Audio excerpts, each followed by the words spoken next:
Hello दोस्तों, स्वागत है आपका हमारे चैनल हानी वॉइस पर। मेरा नाम रचना है, मेरी उम्र 22 साल है और मैं छत्तीसगढ़ में रहती थी। मुझसे न जाने क्यों ऐसा लग रहा था कि सब नॉर्मल होकर भी नॉर्मल नहीं है, या फिर ये सब कुछ ज़्यादा दिनों के लिए नहीं है। ये सब सोच सोच कर मेरे सर में बुरी तरह से दर्द हो रहा था। मुझे ऐसा लग रहा था कि अगर मैं एक दिन भी इस आदमी के साथ रही तो मैं पागल हो जाऊँगी। कभी कभी मुझे लगता था कि मैं एक पागल औरत हूँ, लेकिन कभी कभी मुझे ऐसा लगता था कि मेरा पति ही पागल आदमी है। मैंने डिसाइड नहीं कर पा रही थी कि मैं हम दोनों में से कौन नॉर्मल था और कौन नहीं। एक फिटकरी थी जो मेरी ज़िंदगी की सबसे बड़ी मुसीबत बन चुकी थी। कोई सोच भी नहीं सकता था एक छोटी सी सफ़ेद रंग की फिटकरी ने मेरी ज़िंदगी में जीना दुश्वार करके रख दिया था। रोज़ मेरा पति एक नई तरह की फिटकरी घर में लेकर आता था और उसे इतना संभाल कर रखता था कि जैसे वे कोई हीरे जेवरात हो। वो पागलों की तरह हर 10 मिनट बाद आकर अपनी फिटकरी का ध्यान रखता था कि कहीं फिटकरी ख़राब ना हो जाए, और कहीं कोई फिटकरी को चोरी करके तो नहीं ले गया है, और कहीं कोई चीज़ फिटकरी के ऊपर तो नहीं गिर गई जिससे फिटकरी वेस्ट हो जाए। वो बार बार अपनी लाई हुई फिटकरी का ख्याल रखता था। अब कभी उसे लॉकर में रखता, तो कभी कपबोर्ड में रख देता, तो कभी उसे सूटकेस में संभाल कर रख देता था, तो कभी किचन में आते ही डब्बे में छुपा कर रख देता था। मैं सोच सोच कर पागल हो गई थी कि आखिरकार इस फिटकरी में ऐसा भी क्या है जो मेरा पति उस फिटकरी को पागलों की तरह संभाल कर रखता है, और उसे फिटकरी की इतनी ज़्यादा परवाह थी। शादी के बाद मैं जब नई नई दुल्हन बनकर इस घर में आई थी, तो तब भी मेरे पति के हाथ में यही फिटकरी थी। वो मुझसे बात करने के बाद अपनी फिटकरी को लेकर बाथरूम में चला गया था, और मेरे पति को गए हुए लगभग 3 घंटे हो गए थे। मैं अपने पति का बहुत देर तक इंतज़ार करते करते सो गई थी, क्योंकि मैं भी दुल्हन बनकर काफ़ी थक गई थी। इसलिए मुझे नींद आ गई थी और आखिरकार मैं अपने पति का कब तक इंतज़ार कर सकती थी। मेरा पति तो न जाने कब बाथरूम से बाहर निकलता, मैं कब सो गई मुझे कुछ पता ही नहीं चला था। सुबह को जब मेरी आँख खुली तो मेरा पति मुझे बिस्तर पर नज़र ही नहीं आया था। मैं सोच में पड़ गई थी कि क्या उसने सारी रात बाथरूम में ही बिताई थी। मैं बड़ी परेशान हो गई थी, और मैंने देखा कि वो बाथरूम से निकला और उसके हाथ में वही थैला मौजूद था। उसके अंदर फिटकरी थी। मेरा पति बहुत देर तक अपनी फिटकरी के साथ बाथरूम में बंद रहता था, और आने के बाद कहता कि सारी कमी पूरी हो गई है, और मैं शर्मिंदा हो जाती थी कि न जाने वे कैसी कमी पूरी होने की बात कर रहा था। वो दिन था और आज का दिन। मेरी शादी को लगभग 3 महीने हो गए थे, और ये फिटकरी थी कि जिसकी कहानी आज तक ख़त्म होने का नाम ही नहीं ले रही थी। वो बार बार बाथरूम में जाता और फिटकरी का वो थैला बाथरूम के अंदर जाते हुए और बाथरूम से बाहर आते हुए भी उसके हाथ में ही होता था। बाथरूम से लगातार पानी गिरने की आवाज़ आती रहती थी, और जब ज़्यादा देर हो जाती तो मेरा पति बाथरूम में बहुत ही खुश होकर बाहर निकलता था। मैं तो बड़ी अजीब सी उलझन में फंस गई थी। मैं अपनी परेशानी किसी को बता भी नहीं सकती थी। ये सच्चाई जानने के लिए एक रात मैंने बाथरूम की खिड़की से झाँक कर देखा तो मेरा दिमाग फटकर रह गया था और मेरे होश उड़ के रह गए थे। मेरे माता पिता मुझे बहुत ही प्यार करते थे, क्योंकि मैं उनकी लाडली बेटी थी। मैं अपने सब भाई बहनों में से सबसे छोटी थी, इसलिए मुझसे अपने माता पिता के साथ अपने बड़े भाइयों बहनों को भी बहुत ही प्यार मिला था। मेरे माता पिता का कहना था कि मैं बचपन से काफ़ी बीमार रहती थी, और मेरे माँ बाप हमेशा मेरे ठीक होने की प्रार्थना करते रहते थे। बचपन में मेरा काफ़ी इलाज भी हुआ था, इसलिए मुझसे मेरे घर में सारे लोग बहुत ही ज़्यादा प्यार किया करते थे। मेरे माता पिता ने भगवान के आगे प्रार्थना की और रो रो कर मेरी ज़िंदगी की भीख मांगी थी, मगर मेरे माता पिता को ये पता नहीं था कि उनकी ज़िंदगी इतनी जल्दी उनको छोड़कर चली जाएगी, और उनकी सबसे लाडली और छोटी बेटी उनके पीछे अनाथ हो जाएगी। अगर मेरे माता पिता को ये बात पता होती तो वो कभी भी बचपन में मुझे नहीं बचाते। मेरे परिवार में मेरे माता पिता के अलावा मेरे एक बड़े भैया और एक बड़ी बहन भी थी। वे सब लोग एक साथ मुझे छोड़कर इस दुनिया से चले गए। मैं 7 साल की थी जब हमारी पूरी फैमिली पिकनिक के लिए जा रही थी। तभी रास्ते में अचानक हमारी गाड़ी का एक्सीडेंट हो गया था। एक्सीडेंट इतना ज़्यादा खतरनाक था कि मेरे माता पिता और मेरे दोनों भाई बहन की मौके पर ही मौत हो गई थी। लेकिन शायद भगवान को मुझे ज़िंदगी देनी थी, इसलिए कितने लोगों की मौत हो जाने के बाद मैं अकेली बच गई थी। मेरे मामूली सी चोट आई थी, लेकिन मेरी ज़िंदगी बच गई थी। लोग मुझे देखकर हैरान हो रहे थे कि ये लड़की कैसे बच गई। कहते हैं कि जिसकी ज़िंदगी भगवान लिख दे उसे कौन मार सकता है। और कुछ लोग मुझे देखकर बहुत ही अफसोस भी कर रहे थे कि मैं अपने माता पिता के बिना कैसे इस दुनिया में अकेली रहूँगी। अच्छा यही तो होता है कि मैं भी अपनी फैमिली के साथ ही दुनिया से चली जाती। लोग कह रहे थे कि ये लड़की अब अनाथ होकर ज़िंदगी कैसे गुजारेगी, कौन इसकी परवरिश करेगा। इसी तरह से मेरी पूरी फैमिली ख़त्म हो चुकी थी और मैं अकेली हो गई थी क्योंकि मैं बिल्कुल लावारिस थी।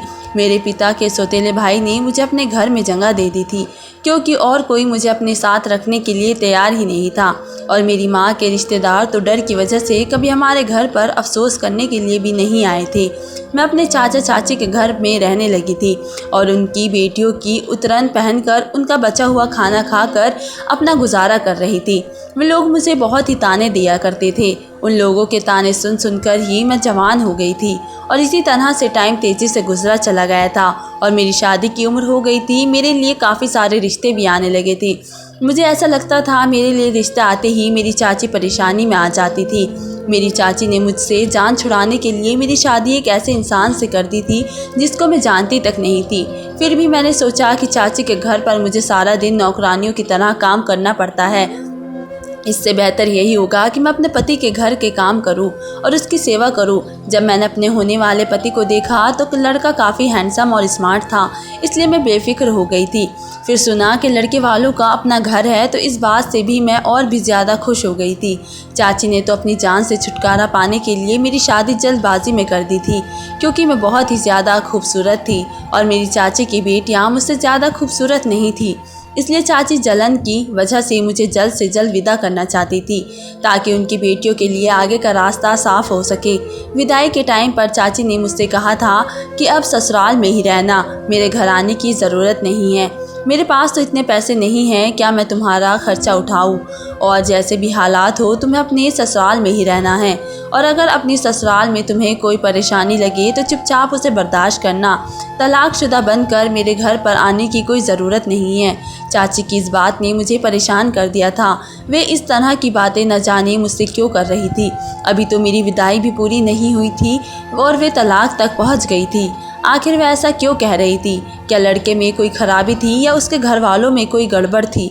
मेरे दिमाग में अजीब अजीब तरह के सवाल पैदा होने लगे थे और इन्हीं सवालों को सोचते हुए जब मैं अपनी ससुराल विदा होकर चली गई तो शादी की पहली रात ही मुझे अंदाज़ा हो गया था कि चाची इस तरह की बातें क्यों कर रही थी। जिस लड़की के पति ने शादी की पहली रात उसके साथ रिलेशन बनाने की बजाय सारी रात बाथरूम में ही गुजार दी तो उसकी दिमागी हालत क्या होगी।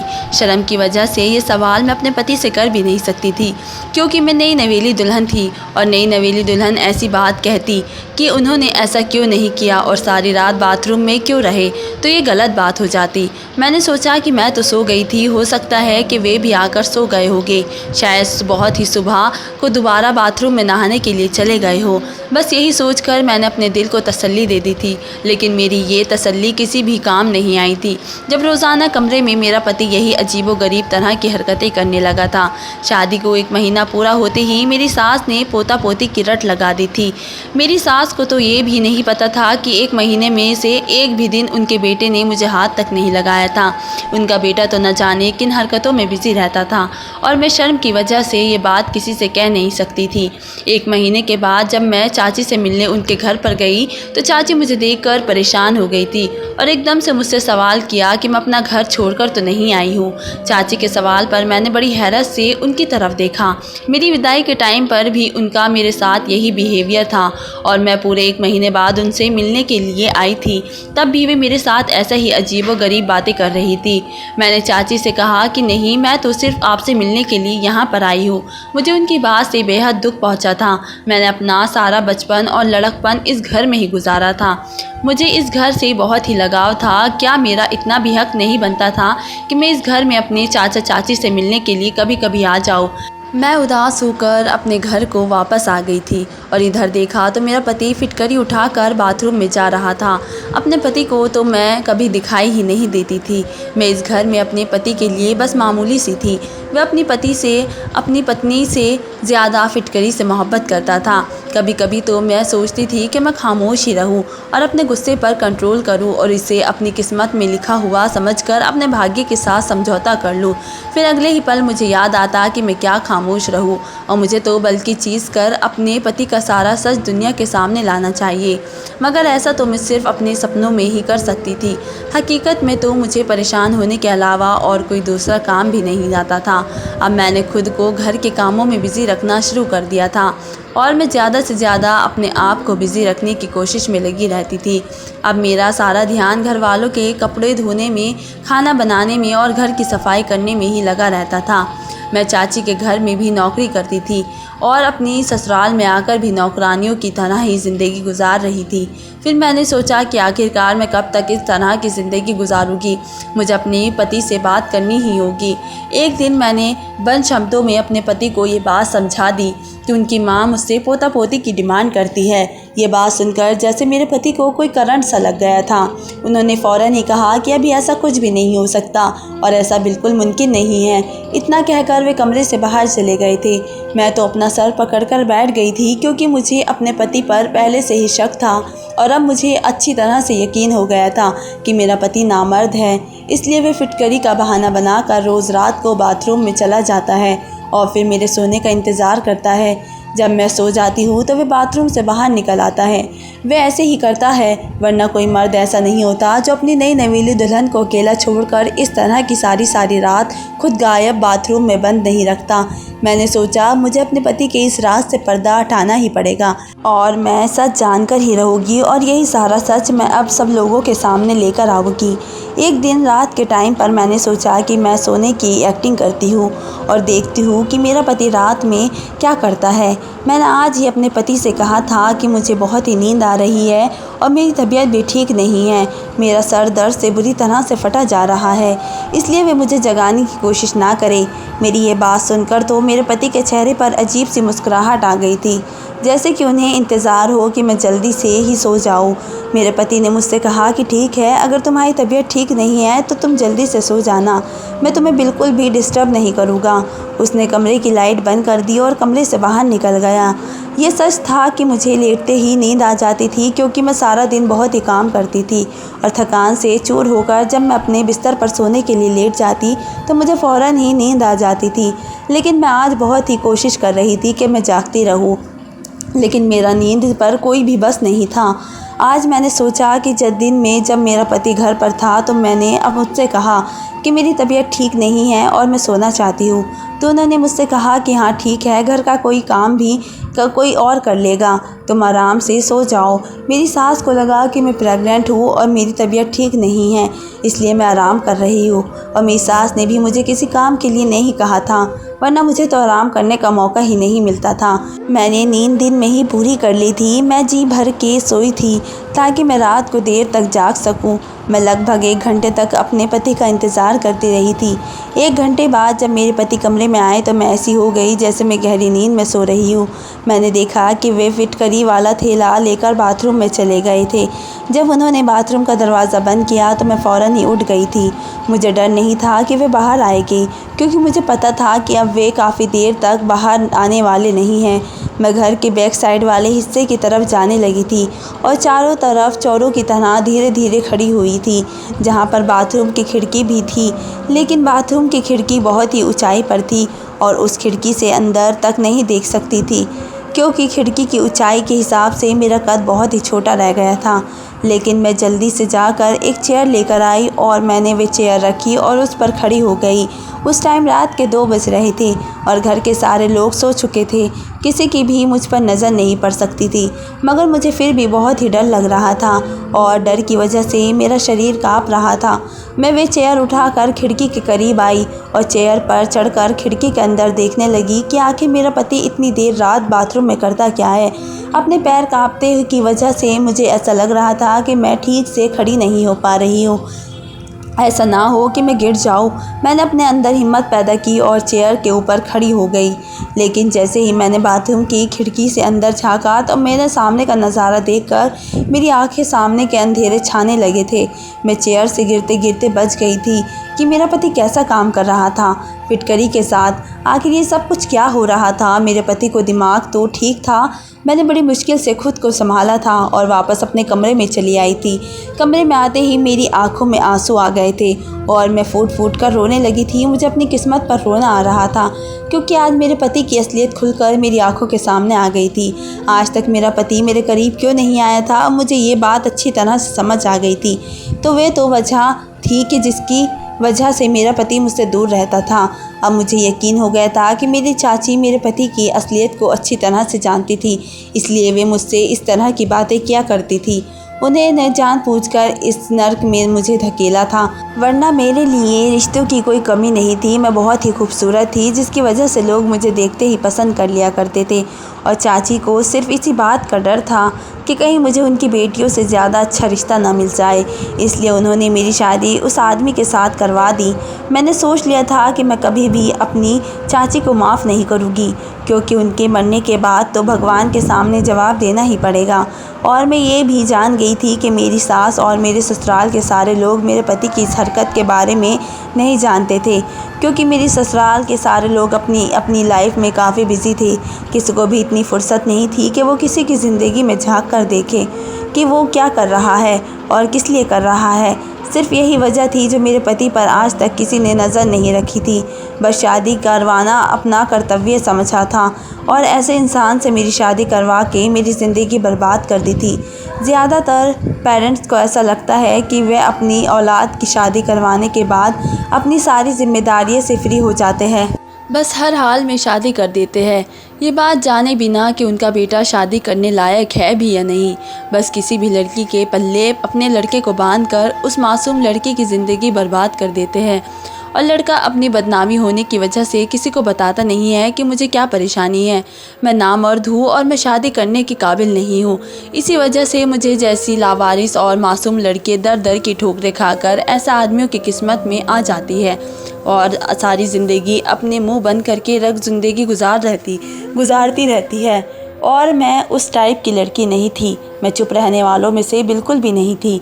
खामोश रहकर मुझे थोड़ी ना थोड़ी कोई अवार्ड मिलना था, बल्कि मेरे ससुराल वाले सारी उम्र मुझे बच्चा ना होने के ताने देते रहते और मुझे बाज कहा जाता। मैं सोच सोच कर बहुत ही आगे निकल आती थी और अब परेशानी ये थी कि मैं क्या करती और कहाँ जाती। मेरे पास तो अपना सर छुपाने के लिए कोई दूसरी जगह भी मौजूद नहीं थी। मैं उधर चाचा के घर और मैं चाची ने भी मुझे उनके घर पर जाने के लिए मना कर दिया था। मैंने डिसाइड कर लिया था कि मैं अब खामोश नहीं रहूँगी। मैंने बहुत ही बर्दाश्त कर लिया था, लेकिन अब कुछ भी बर्दाश्त करने के लिए नहीं बचा था। मेरा आगे पीछे कोई नहीं था, तो इसका क्या मतलब कि मेरा पति मुझे धोखे में रखता और मैं इस इंतज़ार में थी कि मेरा पति बाथरूम में से बाहर आ जाए। बहुत देर बाद जब मेरा पति बाथरूम से बाहर आया तो मुझे जागता हुआ देखकर वह चौंक गया था। मैंने गुस्से से अपने पति के गिरेबान पकड़ लिया और उससे चिल्लाते हुए कहा कि आखिर तुमने मेरे साथ ऐसा क्यों किया और तुमने सारी सच्चाई मुझसे क्यों छुपाई। मेरा पति एकदम अनजान बन गया। वह ऐसे एक्टिंग कर रहा था जैसे उसे कुछ पता ही ना हो। उसकी इस हरकत पर मेरा मन कर रहा था कि मैं उसे जान से मार डालूं। उसे नहीं पता था कि वह जो एक्टिंग मेरे सामने कर रहा है, मैं उस एक्टिंग को अच्छी तरह से समझ गई थी।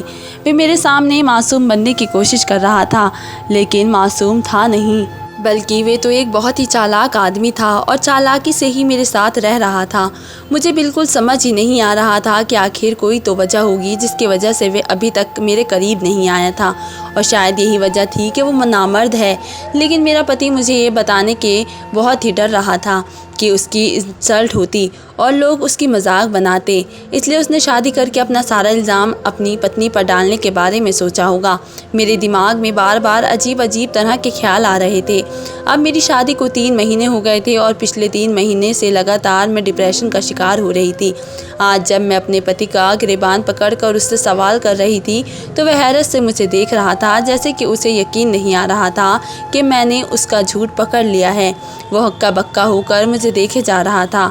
जब मेरे पति ने मुझे कोई जवाब नहीं दिया और उससे कोई जवाब नहीं बन सका तो मैंने फ़ौरन ही अपना सामान पैक करना शुरू कर दिया।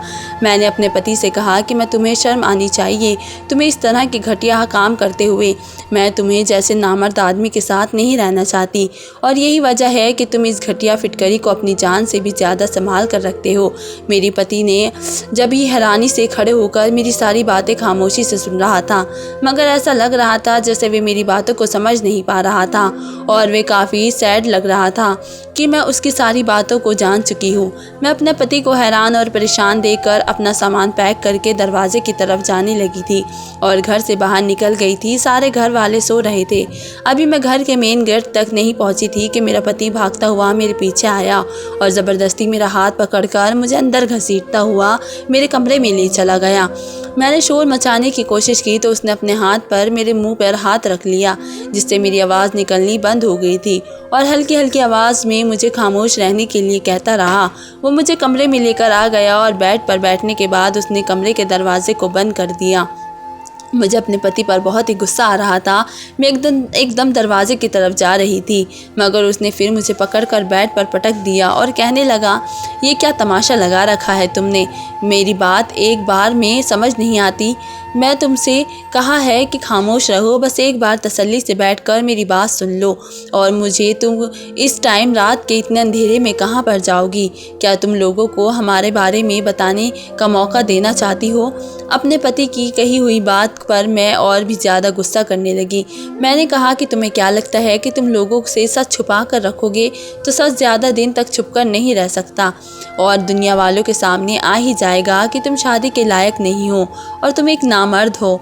ये बात मैं सारी दुनिया को बताना चाहती हूँ कि तुम नामर्द हो और तुमने मेरी ज़िंदगी के साथ खिलवाड़ किया है। मैं तुम्हें कभी भी माफ़ नहीं करूँगी। मैं अपने होश खो बैठी थी और जो मेरे मुंह से आ रहा था मैं कहे जा रही थी। मेरी इतनी बातें सुनकर मेरे पति ने मेरे मुंह पर एक ज़ोरदार थप्पड़ मार दिया। मैं उसका थप्पड़ बर्दाश्त नहीं कर सकी और लड़खड़ाते हुए ज़मीन पर गिर गई और ज़मीन पर जब मेरे घुटने लगे तो मैं बुरी तरह से दर्द में हो गई थी और दर्द से मेरी आंखें भर आई थी और मैं रोने लगी थी। बल्कि ये चोट तो बहुत ही मामूली सी थी। जो चोट मेरे दिल पर लगी थी उसने मेरे पूरे दिल को घायल कर दिया था। मैं चौंक गई और परेशानी से अपने पति की तरफ देखने लगी। मुझे इस बात की उम्मीद बिल्कुल भी नहीं थी कि मेरा पति आखिरकार मुझ पर हाथ भी उठा सकता है। अगले ही पल मैं थप्पड़ का दर्द भुलाकर अपने पति के सामने आकर खड़ी हो गई और कहने लगी कि तुम्हारे थप्पड़ मारने पर भी मैं इस घर में अब और नहीं रह सकती। मैंने भी चिल्ला चिल्ला कर अपने पति से बात करना शुरू कर दिया था। मेरे पति ने फिर से कहा कि हल्की आवाज़ में बात करो वरना सारे घर वाले जाग जाएंगे। मेरे पति को बहुत ही गुस्सा आ रहा था और उसकी आंखों से गुस्से भरे एक्सप्रेशन साफ देखे जा सकते थे। मेरे पति ने कहा कि तुम जैसा सोच रही हो वैसा कुछ भी नहीं है, शायद तुम्हें गलतफहमी हुई है। मैं नामर्द नहीं हूँ, तुम अपने दिमाग में ये सोचना बंद कर दो। मैं नामर्द नहीं हूँ, बल्कि मैं एक बहुत ही बड़ी बीमारी का शिकार हूँ जिसकी वजह से एक वैद्य ने मुझे ये इलाज करने के लिए बताया है कि मैं फिटकरी के इस्तेमाल से जल्द सेहतमंद हो जाऊँगा। पहले तो मैं बिल्कुल ठीक था, लेकिन पिछले 6 महीने से मेरे शरीर में बुरी तरह से खुजली हो रही थी और धीरे धीरे बाद में वे पैदा होने लगी थी और इस वजह से मेरे करीब कोई नहीं आता था। मैंने अपनी इस बीमारी का हर तरह से इलाज किया, बड़े से बड़े डॉक्टर को दिखाया और काफ़ी सारी महंगी दवाइयों का भी इस्तेमाल किया। नेट से देखकर हर घरेलू उपाय इस्तेमाल किए, लेकिन मुझे सिर्फ नॉर्मल सा ही फ़ायदा होता था। मगर अब मेरी ये बीमारी काफ़ी हद तक बढ़ गई थी और मुझे बेहद बहुत ही दिक्कत का सामना करना पड़ता था। काफ़ी बड़े बड़े डॉक्टर को दिखाया तो उन्होंने बताया कि मेरे खून में इन्फेक्शन हो गया है। कुछ सालों पहले जब मेरी तबीयत ख़राब हुई थी तो मुझे खून की ज़रूरत हो गई थी। तब डॉक्टर के कहने पर मुझे एक आदमी ने खून दिया था, तभी से ही मैं इस बीमारी का शिकार हो गया हूँ। डॉक्टर का कहना है कि उस आदमी के खून में एलर्जी थी, इसलिए मेरे खून में भी इन्फेक्शन हो गया है। मेरी सारी बॉडी पर एलर्जी हो गई। उस आदमी का खून मुझसे सूट नहीं किया और तभी से ही मैं इस हाल में हूँ। डॉक्टर ने बताया कि अगर आप किसी के करीब जाओगे तो आपकी बीमारी किसी दूसरे को भी लग जाएगी और इसलिए मैं तुम्हारे करीब नहीं आता था। फिटकरी का इस्तेमाल करने से मुझे कुछ घंटों के लिए सुकून मिल जाता था, मगर परेशानी सिर्फ एलर्जी ही नहीं थी। एक परेशानी ये भी थी कि अगर मैं तुम्हारे करीब आता था तो मेरी ही बीमारी तुम्हें भी लग सकती थी। ये कोई मामूली बीमारी नहीं है बल्कि बहुत ही बुरी और फैलने वाली बीमारी है। मैं तुम्हें भी अपने जैसा नहीं करना चाहता था। मेरा इलाज तो काफ़ी टाइम से चल रहा है लेकिन धीरे धीरे मेरी परेशानी बढ़ती ही चली जा रही थी। मुझे किसी ने एक मशहूर वैद्य के बारे में बताया तो मैं उसके कहने से मुताबिक वैद्य के पास चला गया और मैंने जब वैद्य के मुलाकात की तो उन्होंने मेरा पूरी तरह से चेकअप किया और मुझे यकीन दिलाया कि मैं जल्द ही ठीक हो जाऊंगा। इस वैद्य ने मेरा इलाज शुरू कर दिया था और उधर मेरे घर वालों ने मेरी शादी का हंगामा किया हुआ था क्योंकि मेरी एक बहन लंदन से आई हुई थी और उसे मेरी शादी अटेंड करना बहुत ही ज़रूरी था क्योंकि फिर कुछ सालों तक मेरी बहन का आना यहाँ पर मुमकिन नहीं था। मैंने अपने माता पिता को बहुत ही इनकार किया कि अभी मैं शादी करने के लिए तैयार नहीं हूँ, लेकिन मेरी किसी ने भी एक नहीं सुनी और मेरी शादी की डेट में मुझे बिना पूछे ही तय कर दी। इसी तरह से हमारी शादी भी हो गई। जब मैं वैद्य जी के पास गया और मैंने उनको बताया कि अब मेरी शादी होने वाली है तो उन्होंने कहा कि अभी 2-3 महीने तक तुम्हारी शादी नहीं होनी चाहिए थी। जब तक इलाज पूरा नहीं हो जाता तब तक तुम्हें किसी के करीब भी नहीं जाना है। मैं अपनी फैमिली के हर मेंबर से भी दूरी बनाकर ही बात किया करता था और ना ही उन लोगों के साथ उठता बैठता था। फिलहाल मेरी शादी की डेट तो फिक्स हो गई थी। वैद्य जी ने बताया कि तुम्हें इतना करना होगा, जब तक इलाज पूरा नहीं हो जाता तो तुम्हें अपनी पत्नी से भी दूरी वही बनाए रखनी होगी। मैं वैद्य जी की बातें सुनकर बहुत ही परेशान हो गया था। उन्होंने कहा कि तुम्हारी इस परेशानी का और कोई सल्यूशन नहीं है, इसलिए तुम्हें सबसे पहले अच्छी तरह से सेहतमंद होना होगा और अपनी बीमारी को होगा और फिर आराम से सारी ज़िंदगी तुम्हें अपनी पत्नी के साथ ही रहना है। क्योंकि वैद्य जी के इलाज से मुझे काफ़ी फ़र्क होने लगा था और मैं खुद को काफ़ी हद तक ठीक महसूस कर रहा था, इसलिए मुझे वैद्य जी की बात माननी पड़ी थी और मैंने सोचा था कि शादी करने के बाद मैं तुम्हें सारी हकीकत बता दूंगा, मगर न जाने क्यों मुझे तुमसे भी कुछ कहने की हिम्मत नहीं होती थी और बस यही मेरी सबसे बड़ी गलती थी जिसकी वजह से तुम मुझे गलत समझ बैठी और मुझे गलत समझने पर मजबूर हो गई। वैद्य जी ने कहा कि फिटकरी से ही तुम्हारा इलाज हो सकेगा, इसलिए मैं तुम्हारे करीब भी नहीं आता था और आज तक मैंने तुम्हारे करीब बैठकर तुमसे बात करने की कोशिश भी नहीं की थी। और हर रोज़ मैं फिटकरी घर पर लेकर आता था और रोज़ाना मेरा नई फिटकरी से इलाज होता था। इसलिए मैं पागलों की तरह फिटकरी की हिफाजत किया करता था ताकि मैं जल्द से जल्द ठीक हो जाऊं और एक नॉर्मल ज़िंदगी जी सकूं और तुम्हें बता सकूं कि मैं तुम्हारे साथ टाइम स्पेंड करने के लिए कितना तड़प रहा था। मेरी परेशानी बाहर से तो किसी को नज़र नहीं आती थी, मगर अंदर ही अंदर मैं अपनी परेशानी से बहुत ही ज़्यादा बेचैन हो गया था। मुझे माफ़ कर दो, मैं तुमसे माफ़ी मांगता हूँ। मैंने तुम पर हाथ उठाया और अपनी ये सच्चाई तुमसे इतने दिनों तक छुपा कर रखी थी। मेरा पति बहुत ही शर्मिंदा लग रहा था। मुझे अपने पति की बातों पर यकीन आ गया था क्योंकि उनकी आंखों से लगातार आंसू निकल रहे थे और उनके चेहरे से सच्चाई साफ नज़र आ रही थी। मैंने अपने पति से कहा कि आप अगर मुझे इस बारे में पहले ही बता देते तो मैं पिछले 3 महीनों से इतनी परेशान ना हो रही होती। मेरे दिमाग में तो तरह तरह की बातें आने लगी थी। मेरे अलावा कोई और भी होता तो शायद आपके बारे में ऐसा ही सोचता और तुम्हारी कुछ हरकतें ऐसी थी जिसकी वजह से मुझे ऐसा लगा कि तुम मुझे धोखा दे रहे हो और मैं भी अपने आप से माफ़ी मांगती हूँ कि मैंने आपके साथ बहुत ही बदतमीज़ी की और आपको नहीं समझा। मैंने बहुत ही शर्मिंदा होकर अपने पति से माफ़ी मांगी और उन्हें यकीन दिलाया कि मैं हमेशा आपका साथ दूंगी और जब तक आप पूरी तरह से ठीक नहीं हो जाते मैं आपका पूरा ख्याल रखूँगी। वो दिन है और आज का दिन है। मैं अपने और मेरे पति हमेशा एक दूसरे के लिए साथ है और भगवान की बहुत ही बड़ी कृपा है कि धीरे धीरे मेरे पति की बीमारी भी जड़ से ख़त्म हो गई और मेरे पति अब बिल्कुल ठीक है और हम आप पति पत्नी एक दूसरे के साथ बहुत ही अच्छी ज़िंदगी गुजार रहे हैं। कभी कभी हम पति अपनी फीलिंग को साइड में रख कर न जाने किन बातों में खो जाते हैं। बहुत सी ऐसी छोटी छोटी गलतफहमियां हैं जो घर बर्बाद कर देती है। हमें अपने लाइफ पार्टनर को अच्छी तरह से समझने की कोशिश करनी चाहिए, लेकिन हम तो सिर्फ अपने बारे में ही सोचते हैं। हम नहीं जानते कि सामने वाले के दिल में क्या हाल है और वे किसी परेशानी से जूझ रहा है। अगर हम किसी की परेशानी को समझ सके तो हम उसका साथ देकर उसे कामयाब बना सकते हैं और उसकी परेशानी को जड़ से ख़त्म कर सकते हैं। मैं भगवान से प्रार्थना करती हूँ कि भगवान हम लोगों को सोचने और समझने की हिम्मत दे और ताकत दे और हमें सही फ़ैसला करने की समझ दे। अब मेरी शादी को 7 साल गुजर चुके हैं और अब मेरे पास एक नहीं 3 साल की बेटी भी है। ऐसा लगता है जैसे मेरी ज़िंदगी से सारी परेशानियां ख़त्म हो गई है, क्योंकि मेरे पति इतने अच्छे पति है कि कभी कभी मुझे अपनी किस्मत पर यकीन ही नहीं आता कि ये वही आदमी है जिस पर मैंने पहले कुछ जाने बिना ही काफ़ी सारे इल्ज़ाम लगाए थे और शक किए थे। अब मैं अपने पूरे परिवार के साथ बहुत ही खुश हूँ। दोस्तों, उम्मीद करती हूँ आपको हमारी कहानी पसंद आई होगी। कहानी पसंद आई हो तो वीडियो को लाइक करें, चैनल पर नए हो तो चैनल को सब्सक्राइब करें और हाँ, नोटिफिकेशन बेल को ज़रूर दबाएं ताकि अगली अपडेट से पहले आपको मिले। धन्यवाद दोस्तों।